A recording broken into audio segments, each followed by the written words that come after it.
Step into the brand new world of compacts. Dodge Demon 471, priced way down there, but it's got it all. Torsion bar suspension, unibody construction, smart, roomy, comfortable. New Dodge Demon joins Dodge Dart 471. The spirit of 71 is Dodge 71. This year, you can't afford not to be Dodge material. This episode is brought to you in part by the all-new Treo-Vision camera. Order yours today.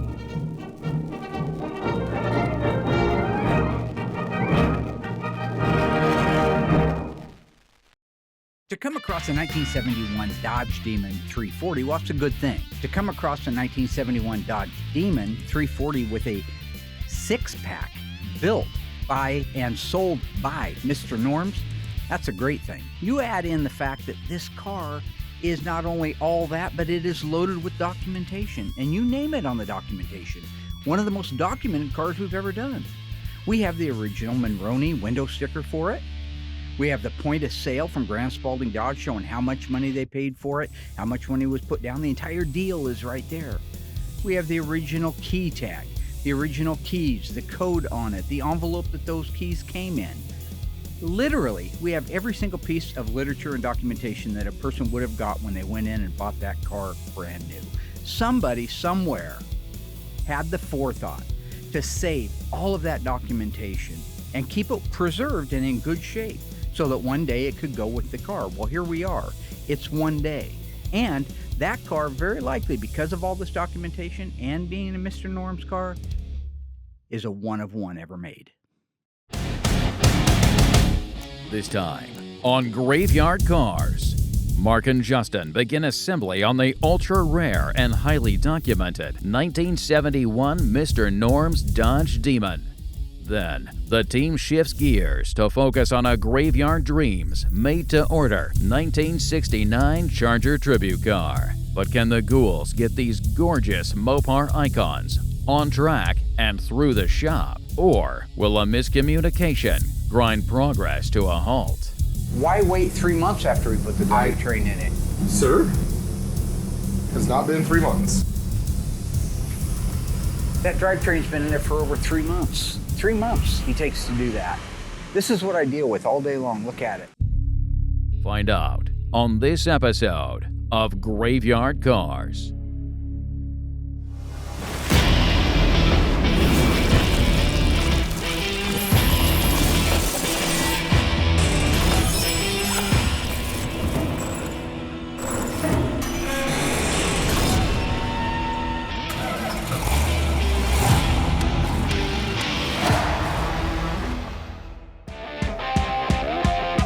Just to catch everybody up on our little 1971 Dodge Demon. This is our Mr. Norm's car. This is a real Mr. Norm's car. As mentioned earlier, very well documented car, perhaps one of the most documented cars we've ever had. The fact that it's a Mr. Norm's car and documented the way it is even better yet. Now, when we got the car, it was partially disassembled. I knew it had some rust. The rust was what I would refer to as middle of the road rust, okay? Meaning there was a lot of things like the main floor, the trunk floor extensions, they had to be replaced. But other areas such as the rockers or the side of the firewall or cowl side panels, these needed small patches in them. So we were able to do that, and it didn't take a whole lot of time. Once it got through the metal shop, we kicked it to Mud. Mud had it for very little time because it's a pretty small car. And then they kicked it over to Will, who did a beautiful job of painting it.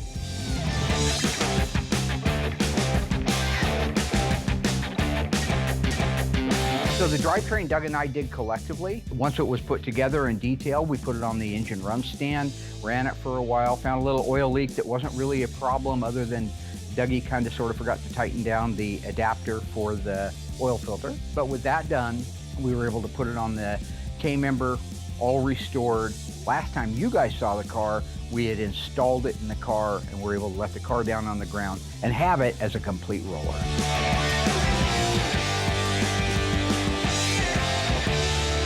So one of the things that I told Justin a while back that I wanted to be involved with was the installing of the hood scoops and some of the front end ornamentation on it. Now, we should have had that done a long time ago, but Will is just now getting to the blackout on it.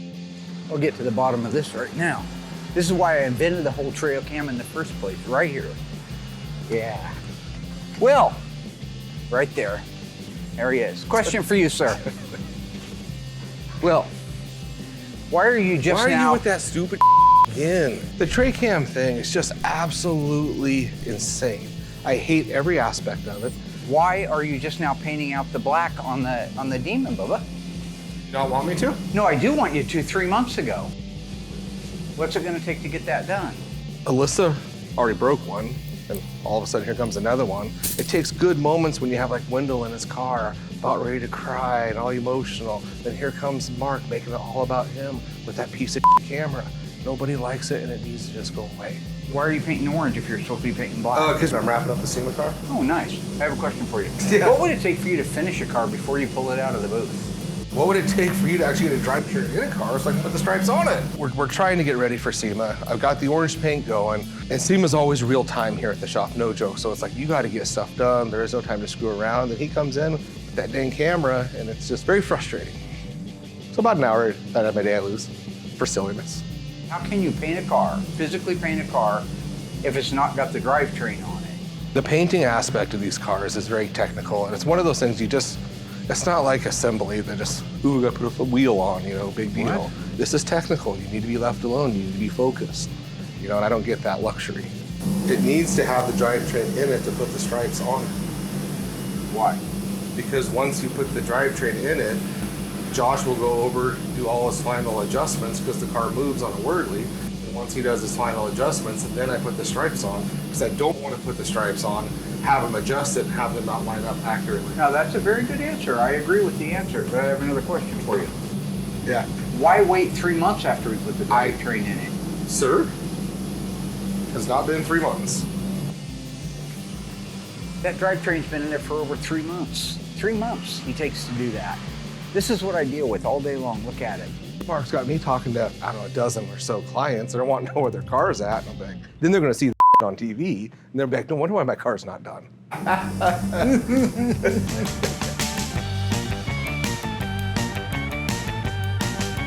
So when it comes to using our hot rod black paint that we use to duplicate the stripes, it's a real finicky product. And what I'm saying is, for the best results for this, it needs to be below 70 degrees and dry naturally. If you bake it or if it gets too hot, it dries uneven. In the great state of Oregon here, it's 90 degrees. And we're in this dilemma of, we need to get this car done so I can get it back over to assembly and get the car out of here. When you get with these temperatures in this product, what could happen is some spots will dry faster, some will dry slower, and it won't all dry evenly. So if I shoot it like 60 degrees, let it breathe, take its time, it all flows out perfect.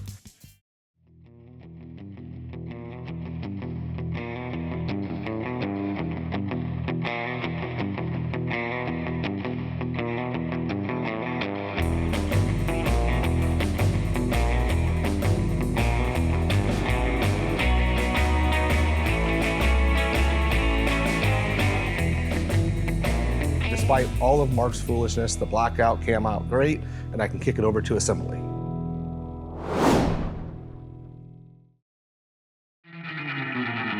Will finally got the Demon's Head done so we could get it all put together. I knew Mark was excited to get some of the stuff on the car, so I grabbed him and had him give me a hand. I'm actually really excited to see this car done myself. All right. So this one's got to go here, right? Yep. And then this one goes into that. Bottom. And then One down here. these two here. Okay. Yep, and then two up on the side that go to the fender. Great. Okay. So I'll just make sure. You want me to just put the end one in first? Probably, yeah. Yeah, that's the easiest. Makes the most sense. Well, it's nice when they go together like that. Beautiful. We really haven't done very many A-bodies, and there's a small group of people out there that absolutely love them. But by and large, in the popular world of Mopars, they are less desirable. They're less valuable, they're less desirable. We did do one a few years ago for Jim DeLucci, the 72 Duster 344 speed car. If you guys remember that one, he had bought it when he was very, very young, 16 years old, ended up selling it. 40 years later, he comes to me and says, can you build me a twin to it? He had the Monroney sticker, so we were able to duplicate the car. Now, there's a guy who loves his car. every single weekend I get a text from him or a Facebook message with him going to another show, winning another trophy. You should see him. I know we have pictures. Tiny, find some pictures of that guy standing next to those trophies. Everywhere he goes, there's somebody that loves it, drives it, and cherishes it, and that's an A-body. So you can love all these different cars. It doesn't have to be $1 million car. Bottom one started.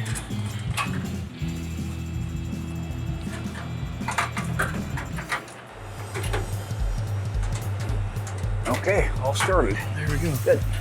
So look at how nice that just begins to finish off the front end of that car. It's amazing how beautiful everything is when it's new and fresh and restored the way it's supposed to be. Absolutely gorgeous. I love that. This was such a straight car when it first came in, wasn't it? It was a real straight non-wreck car. Okay. But it was pretty rusty. We did a lot of panels on it. Really? Gotcha. Yeah. Okay. I had forgot how many panels. I was looking back through pictures recently and I realized how many there were. So just real quick, I'll explain what I meant by a lot of rust. As I had mentioned earlier, it did have some rust issues. I don't want to give people the impression it was a rust bucket. It was not. It was a good, complete car, although it was partially disassembled and wearing its original paint when it came to me. But after we got it back from dipping, that's when, of course, you find out all your sins. As I mentioned, we ended up doing the trunk floor and the trunk floor extensions. Really, the quarter panels, the front and behind wheel opening areas needed to be replaced down low, but the rest of the quarters are completely original. So in the world of replacing parts, that's not terrible. We had a lot of little patches to do, like in the frame rail we had a patch, in the cowl side panels we had a patch, we had some little ones in the front of the rocker that we had to address. You know, a lot of little things like that that don't really compromise how much metal is original on a car. To me, the biggest thing was that his hood was ironically just rotten. So rotten that we ended up getting another hood and making it into a true 1971 Dodge Demon hood. But we had his original one and we never dipped it. It was quite a bit.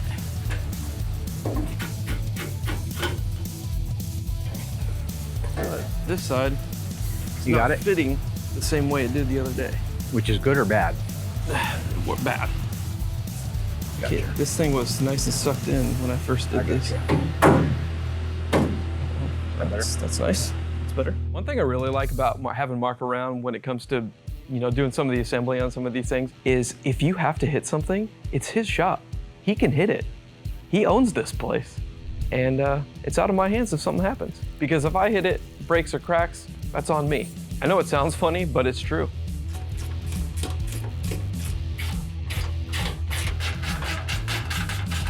Okay, so he's going to finish tightening down the last two bolts on the valance. The next thing we're going to put in are the front side markers.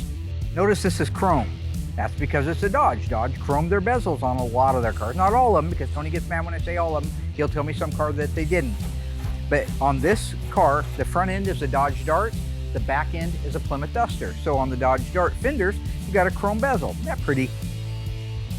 But what Mopar didn't want, Dodge didn't want, was to mix that with a Duster, which is what the back end of the car is, painted bezel. So they actually chromed the bezel from the factory so that it would match the front. It's a really neat thing to see. So they would have had to make this part in chrome.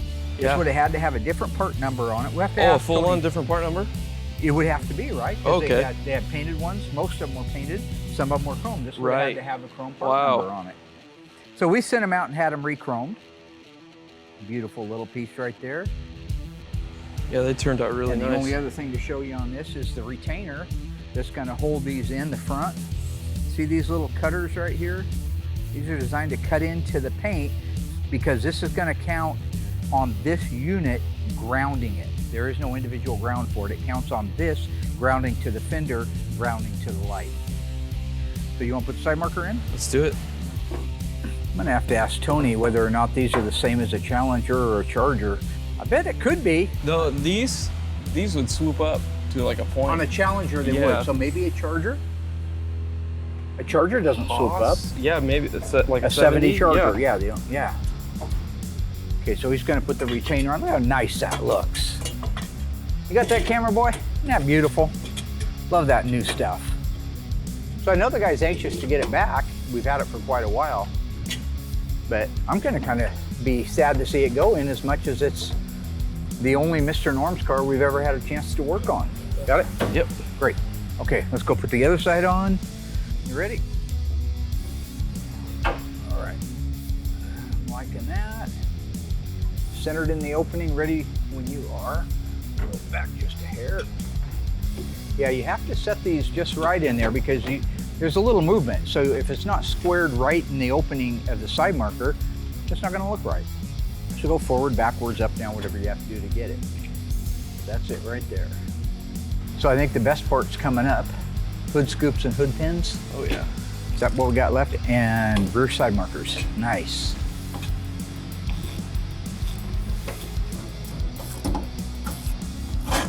Okay, that looks great right there. Got it, beautiful. Now the fun part. We're gonna put on the hood scoops and hood pins next and rear side markers if we have time. So, remember the slaughtered lamb? Okay.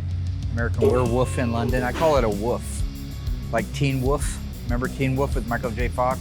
That was good. The sequel to it with Justin Bateman was not so good. Jason? Whatever. Jason Bateman, yeah. Now, I know not everybody gets to see every episode of Graveyard Carz, but something interesting, if you look while we're working on the hood, you see the holes in the hood. Tony D'Agostino was out, the Sandwich Man, and we went over a 71 Demon that's very similar to this and had an opportunity to talk about our hypothesis on what these holes were. The thing that's real interesting is it's not on the car, but you probably have one around here because it's the same air cleaner used on an e-body. The 70 and 71 340 air cleaner is a very unique air cleaner. With the oval opening? Right, it has 2 oval openings. It's weird, it's like they left the snorkels off, why not? Right. And my theory is that on the A-bodies, well 70 Dart specifically started, it's essentially same hood, because I believe that they were meant to have ducts that connect to the hood opening. Because they're not functional, but they're cut out. Right. They're right. wide open, and they had, I don't know where his are They at. call it diffusers. They were these rubber gaskets that went around. It's a grommet opening, grommet, right? Yes, Yeah, yeah. exactly. Yeah. So there were other muscle cars in that area that used almost 442s. right. I was going to say 442s did. Exactly what I was Because they gonna had the say. stuff from underneath the bumper. That It was came coming in off the beak. Yeah. Yep. They built these in Hamtramck. So yeah, anybody that worked at Hamtramck in 1970 and 71 that was involved with these, tell us why. It's all set up for cold air induction.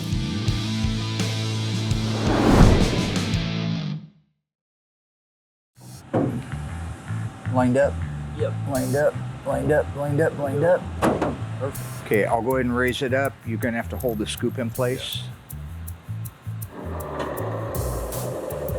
That's how I sound in the mornings, by the way. Is that? Yeah. That's how my wrists sound. Go ahead and hold on to this so it can't My go knees, my wrists, anywhere. Oh yeah. my back. Sucks getting old. Wait till you get older. I'm in my 40s now, so. I said this before, it's really nice to work with guys like Mark and Tony because they really know their stuff. I never paid much attention to the holes in the hood until Mark told me about them and how it looks like they were supposed to be a cold air induction hood. That's a pretty cool fact. You wish, right? I do. I don't know what happened to the 40s. I don't know what happened to the 50s. I remember the 30s pretty good. It's so weird that you just, I don't know why. Maybe nothing significant happened in those. I don't know. Too much drugs? Well, it was 30. Drinking? I think, oh, well, that was way earlier. I don't remember my 20s, you notice I didn't say that. Yeah. Yeah. Everything starts to turn into a blur after a certain time. They all the years just blend together. And it goes faster Yeah. and faster and faster and faster. I felt like my son was just born, now he's already 3. Yep. And it'll go faster. Older you get, they keep saying that, but it is true. Now, if you want to talk about time flying, the best example of it for our Graveyard Carz fans that have been tuned in for a long time is take a look at the pictures in Emma in season 1, episode 1 called Emma's Car. She's brand new. She's like a few days old. And look at her now. She's not real friendly with the pictures right now. She's in that stage where they're not huge fans of it. But I did manage to snap a picture. You will not recognize her. She's a beautiful lady, but she ain't that little baby anymore. And that's just 10 years going by. Maybe 11 or 12, it doesn't matter, okay? I'm still in my late 40s. These are exact replicas of those. These are Fasteners. originals. I think these are original, or are these the new ones from plastic that we got? No, These are the his scoops original. are original, but the fasteners, they're a reproduction. The fasteners are They're original. identical. Yeah, they look good. So these were his original scoops. I don't know if you can see all this, but there's the Chrysler Pentastar and the original part number. And the reason it's a 29 part number is this is the same scoop If you had like a 69 Dodge Coronet with a Ramcharger hood, this would be the scoop you would get on that. Or a 70 with a Ramcharger hood. But it's got the part number, it's got the Pentastar, and you can also tell, see that little shoulder on there? That keeps this thing from screwing in too far. And then these are the originals that we had re-chromed. So they came out really nice. They get a silver highlight here, and they get the chrome there. So they're really nice part. I'll just put my hand in there as a sacrifice if we need it. I'm lined up. Beautiful. Good? Perfect.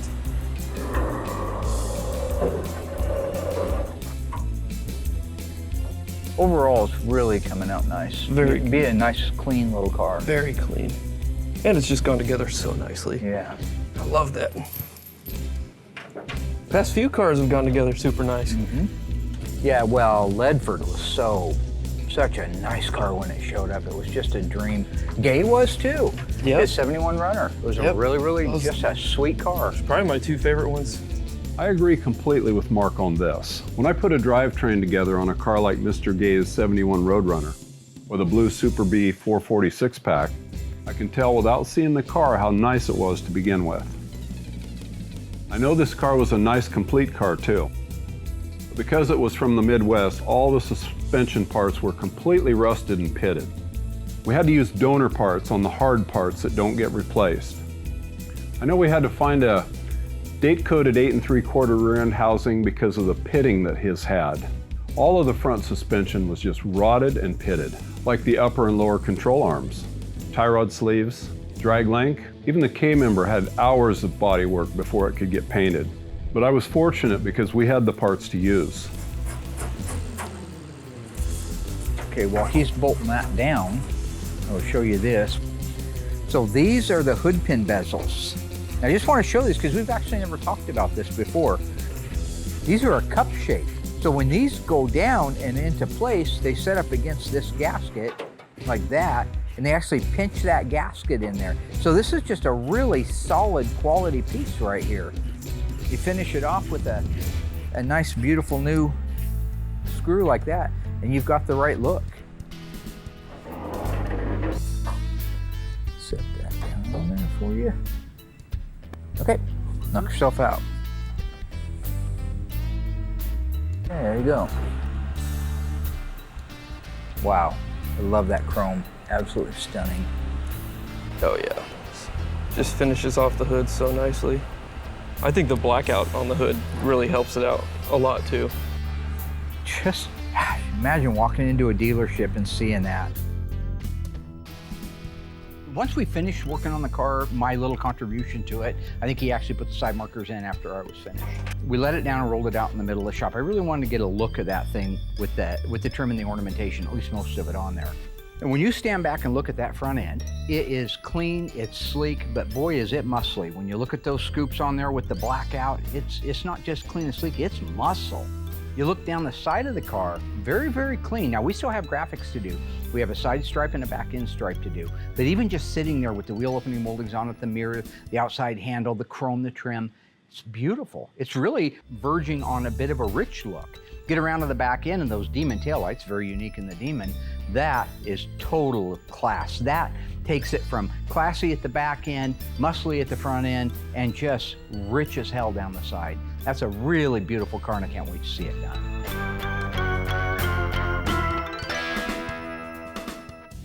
Still to come. With the ultra-rare Mr. Norm's Dodge Demon at a stopping point, the ghouls shift gears to a 1969 Tribute Charger. But a graveyard dream isn't always a dream build. Right along with this made-to-order monster, accelerating through metal, mud, and final paint on its way to getting a J-code Hemi automatic engine. Coming up when Graveyard Carz returns. So I was sitting at home with my new baby, who is only 3 weeks old, Tiny Trey, my dad calls him, but his name is actually Giannis. And my dad sent me over a link to the new autopsy reports, since I can't do them this season. Hi, I'm Cousin Dougie. That was bad, that was horrible. Hi, I'm Cousin Dougie. What, do I start now? So I'm no critic, but I do have eyes and a brain, and I can tell that my inheritance is about to go up in flames.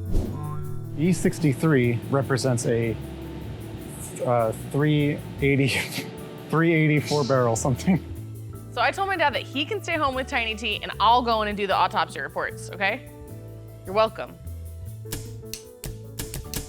This all-original 1970 Cuda came off the Hamtramck assembly line with a 426 Hemi and 4-speed manual transmission. It's still wearing its original EK2 vitamin C paint. It's one of 284 ever made, and it also happens to be the subject of this week's autopsy report.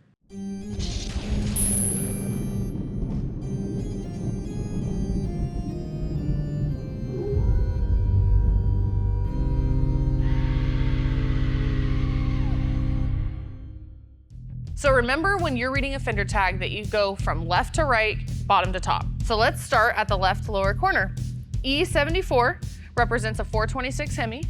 D21, 4-speed manual transmission. BS23 means it's a Barracuda, special price class, and a 2-door hardtop. R0B. R means 426 Hemi. 0 means 1970, which represents the model year. And B represents the assembly plant, which is Hamtramck, Michigan. And just FYI, all Hemi Cudas were built in Hamtramck, Michigan. 199578 is the serial number. Okay, next row up, starting on the left. EK2, which is vitamin C orange. H6X9 is all vinyl, black bucket seats. 000, one-piece interior trim panel. B22 represents when the car was built, which is November 22nd, 1969. 001820 is the shipping order number. Going up a row on the left, EK2. This means the top of the car is painted vitamin C. A04, basic radio group. A33, track pack axle package. A62, rally instrument cluster. C55, bucket seats. G33, left-hand outside chrome racing mirror. Up to the next row, J45, hood pin tie downs. M21, drip rail moldings. M25, body sill moldings. M31, body belt moldings. M88, deck molding treatment. N41, dual exhaust. On the next row, we have N42, bright exhaust tips. N85, tachometer. N96, shaker hood, which is mandatory on all Hemi Cudas. R11, AM music master radio. Y05 means build to US specs. And then here at the top, we have 26. That means 26-inch radiator, which, by the way, is also mandatory on all Hemi Cudas. EN1, that means this is the end of this sales code and also the end of this week's autopsy report. Thanks, guys.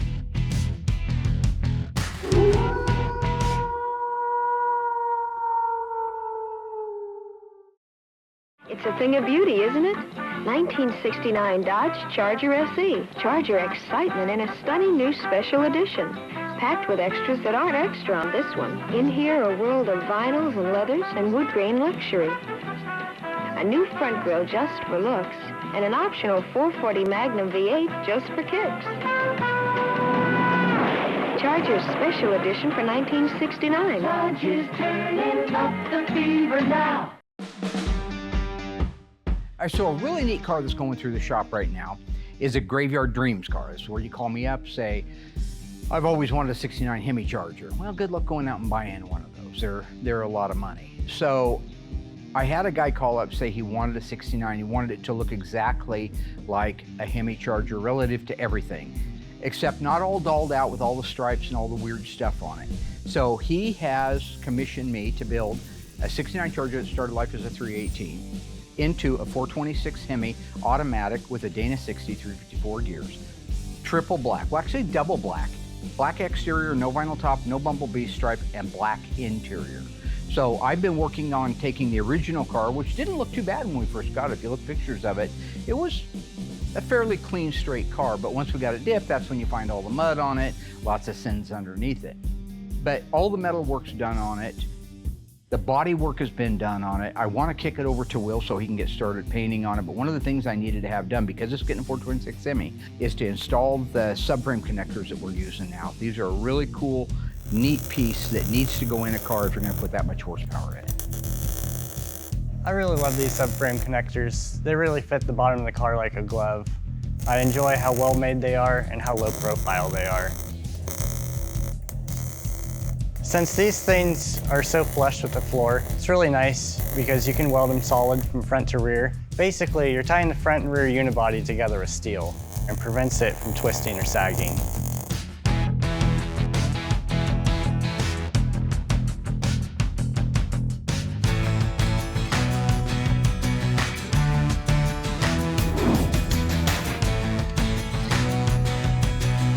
So we got this 69 Charger. It's a Hemi tribute car. It's going black, gorgeous car.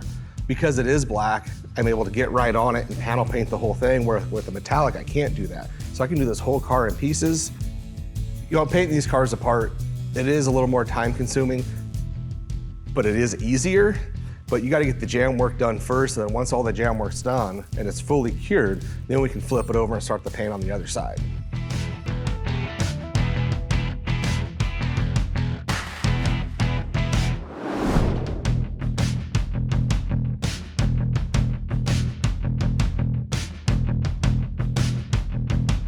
So once all the jam work's completely knocked out, I grab all the parts and pieces, put them in the booth, and then I start the single stage process. I use the 9300, which is a high solids single stage. It's a great product, but you gotta be very careful with it and give it time in between coats so you don't have like solvent pop or something like that.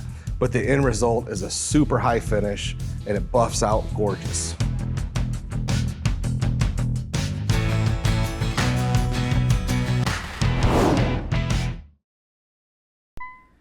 The standard engine in the 1969 Charger RT is the potent 440 cubic inch Magnum V8. And there's only one step up from there, the 426 Hemi. And it moves.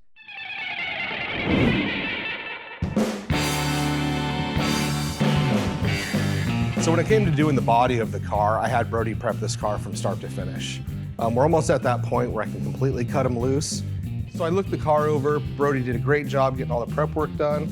So now at this point, the car's gonna go in the booth. He's gonna mask it up. Hang on. What are you doing? Do that again. Do what again?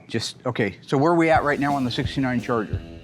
What is this? This is the new tray sound. No, this is dumb. No, this isn't dumb. This is actually brilliant. It's not even a Go ahead. microphone. No, this isn't stupid. That's not This even, is what is, No, it's a real microphone. It's a Bluetooth. no, it's not. Don't be a fool. So where are we at on the 69 Charger? Getting ready to paint it. No, elaborate on that a little bit more. Brody did a great job. He got the Charger all prepped. Right, And talk to the audience, don't talk to me.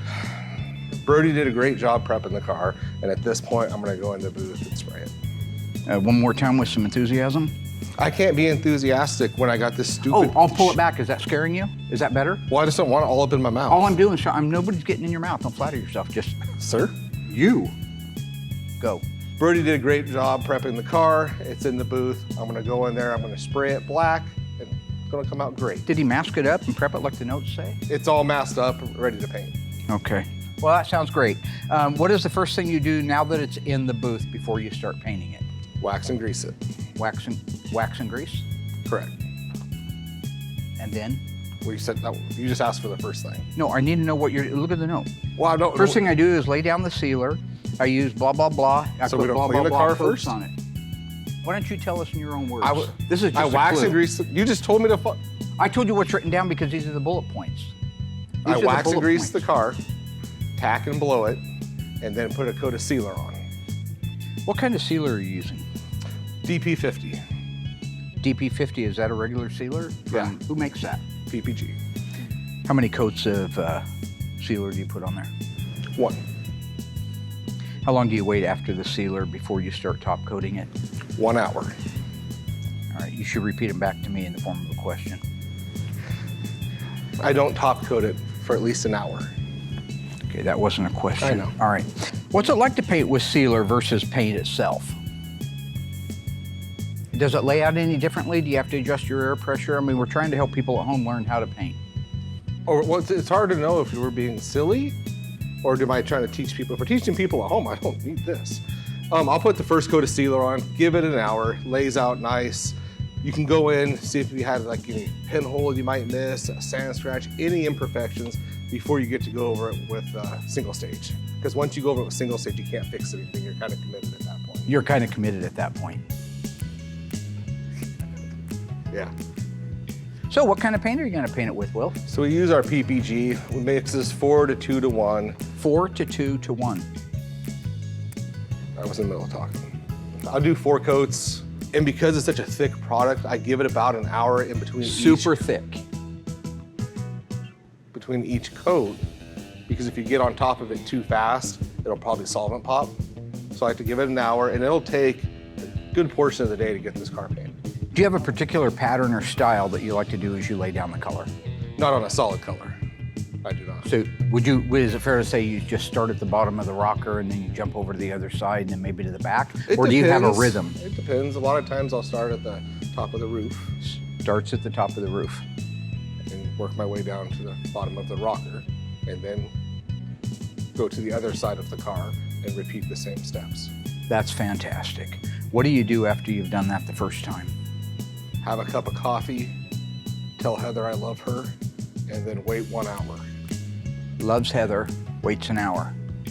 Now, after you've done the paint work on it, how long does it have to set? Don't you want to talk to this? After you've done the paint work, do you lay it out exactly the way you want it to look? Or do you put it on with like a little bit of orange peel and you know it'll flow out? Tell the people what to expect from the paint. So my last coat, there is a little bit of peel in it because especially on a black car, you don't want to have a run or any issue because you're not going to get it out 100% more than likely. So I'd rather have a So it's fair to say that the blacks are harder to work with?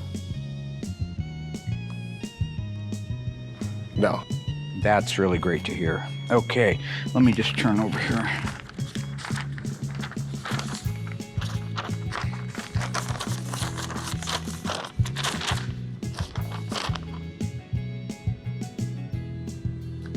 In your own words, I want you to say exactly. It's funny because when I was a kid, I remember people talking about how straight and perfect a body had to be to paint it black. At GYC, everything we do is perfect, so any car that we prep could be black. In your own words, but exactly like that. See what you did there?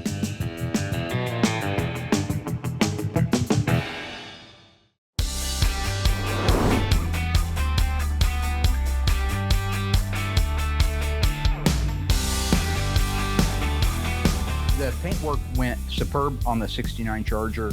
Will was involved with the final panel assembly over in the assembly shop. A lot of pieces to put on there, but when it's all done right and the wet sand's done right and the buffing's done and the undercoating's done, it really is just a matter of final assembly.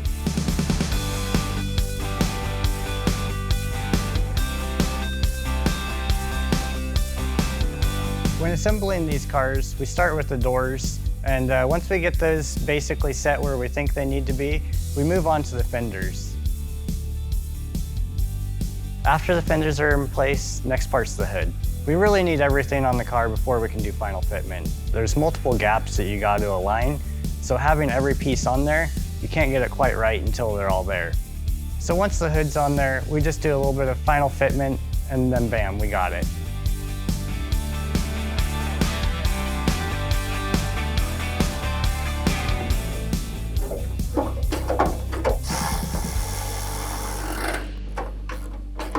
Whew, there you go. God. Thank you, Will. It's stressful. Stay tuned.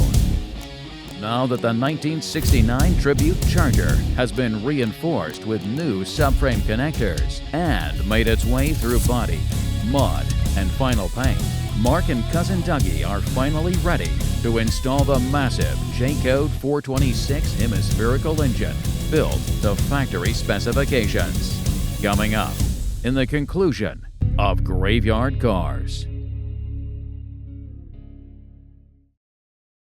The engine and transmission we built for this car came out nice. We started with a Mopar Performance 426 Hemi block.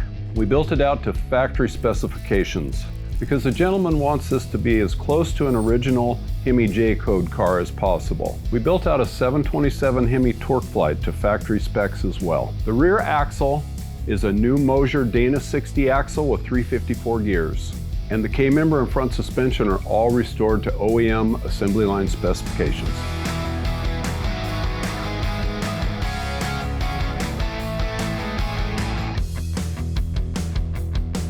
Doug and I are getting ready to install the 426 Hemi in our 1969 Dodge Charger dream car. Doug's built out most of this stuff. I actually bought this car for a guy out of Florida, and his intention was to have a 69 Hemi Charger RT look-alike with air conditioning, which was not available, by the way. You could not get air conditioning in a 426 Hemi or any cold air induction cars because there wasn't enough room for those air cleaners and the AC compressor. Classic Auto Air is providing us with a low profile compressor and all the bracketry so we can run air conditioning on our Charger.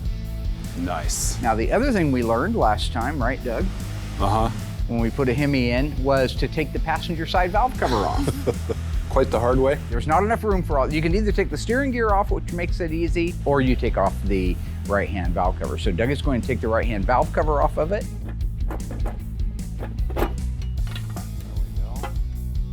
All right, isn't that pretty? Look at that. Ooh. Then we are going to raise it up into the car, install the cross member and the K-member bolts. We've already installed the rear end, and then we'll be able to let it down and put our Kragers on it and our tires and roll this mother around the shop.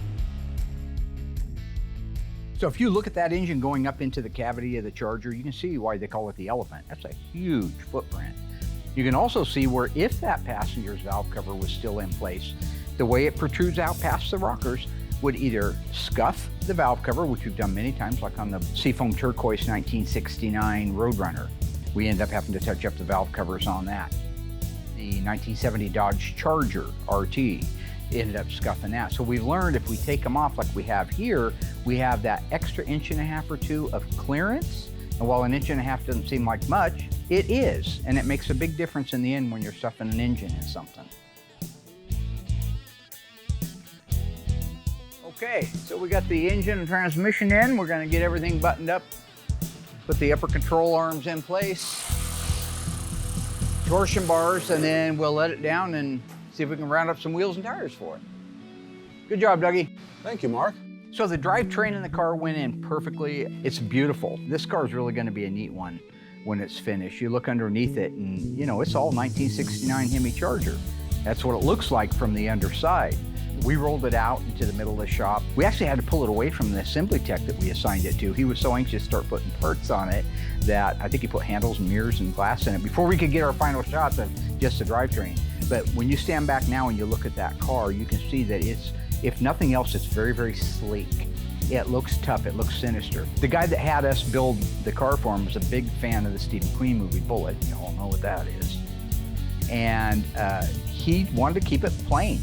But when you put a car like that plain and you stand back and look at it with the Kragers, with the wheels, tires, and now it's got a little bit of chrome on it, that is just a sinister, wicked looking car. When you look at all that and put it together as a package with 426 Hemi, this will be one for the record books. This is a graveyard dreams car that should bring years of enjoyment to him, just like the little Duster did for Mr. DeLuigi. Dream Maker.